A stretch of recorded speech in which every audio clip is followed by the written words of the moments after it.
This video will tell you how to record the consumed stock on the system. Click on the My Products tab on the red ribbon. Click on the Record Consumption tab against the product you have used. Review the product details and the current stock carefully. Now add quantity that was used for testing. You can also add quantity under wastage, training and QA.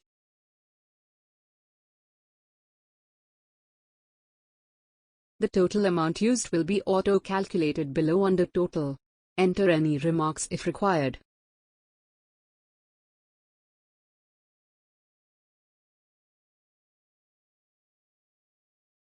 Select the date this product was consumed on. In this case I am selecting 3rd of April and click on Save.